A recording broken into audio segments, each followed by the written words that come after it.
قصة جمعت بين قلبين كريمين طاهرين مباركين، بين قلب النبي صلى الله عليه وسلم وبين حبيبة قلبه وقرة عينه عائشة رضي الله عنها وأرضاها. قصة شائقة رائقة جميلة لطيفة شريفة عفيفة، تنشرح بها الصدور وتعتلي بها الأنفس ويزداد بها الأجر ويقتبس من نورها بإذن الله. من العجائب أن رسول الله صلى الله عليه وسلم في ليلة الدخلة كان يلطف الجو ويشغل عائشة رضي الله عنها بالحركة ويلاطفها بالجلوس جوارها.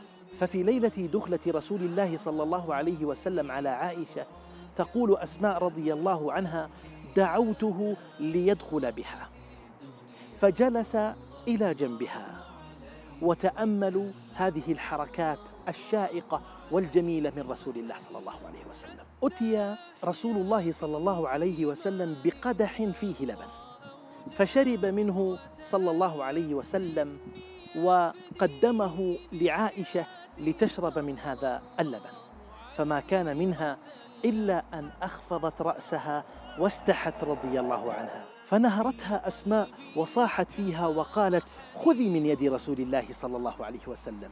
فأخذت عائشة رضي الله عنها وشربت شيئا قليلا، ثم قال لها النبي صلى الله عليه وسلم: أعطي صديقتك. قالت أسماء: فقلت: يا رسول الله، خذه أنت واشرب منه ثم ناولني من يدك الشريفة. فأخذه رسول الله صلى الله عليه وسلم فشرب منه ثم ناوله لأسماء. قالت أسماء: فجلست ثم وضعت القدح على فخذي ثم طبقت أديره وأتبعه بشفتي حتى أصيب منه شرب النبي صلى الله عليه وسلم. ثم قال صلى الله عليه وسلم لنسوة عندي: أعطيهن من هذا القدح ليشربنا. فقلنا: يا رسول الله، والله لا نشتهيه.